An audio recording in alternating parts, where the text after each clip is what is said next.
ఉమ్మడి రాష్ట్రంలో సీమాంధ్రకు సంబంధించిన సమైక్యవాదులు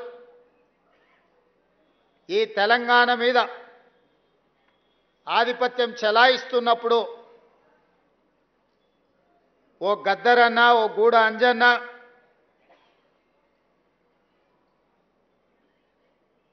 ఓ అందశ్రీ, ఓ గోరెటి వెంకన్న ఇక వీళ్ళ ఆధిపత్యానికి చరమగీతం పాడాల్సిందే,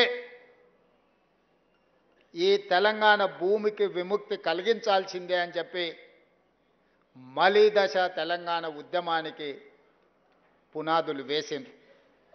అందులో భాగంగానే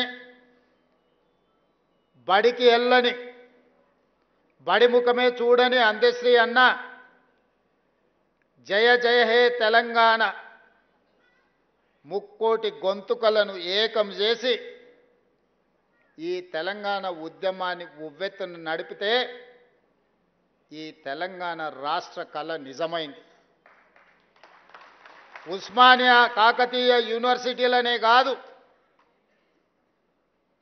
ప్రపంచంలో ఏ మూలన ఉన్నా తెలంగాణ గుండెకు జయ జయ హే తెలంగాణ గీతాన్ని చేర్చి ఒక ఉద్యమ స్ఫూర్తిని రగల్చిన గొప్ప తెలంగాణ బిడ్డ అందశ్రీ. బడి ముఖమే చూడని సహజ కవి అందశ్రీ ప్రతి బడిలో ఈనాడు జయ జయ హే తెలంగాణ పాడుకునేంత గొప్ప ప్రభావాన్ని ఈ తెలంగాణ సమాజానికి అందించిండు.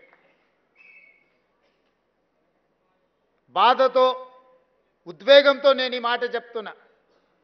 వచ్చిన తెలంగాణ రాష్ట్రంలో స్ఫూర్తిని నింపి తెలంగాణ రాష్ట్రాన్ని సాధించిన జయ జయ తెలంగాణకు అధికారిక హోదా లభిస్తుంది అని ఈ వేదిక మీద ఉన్నోళ్లే కాదు, 4 కోట్ల తెలంగాణ ప్రజలు ఆకాంక్షించారు.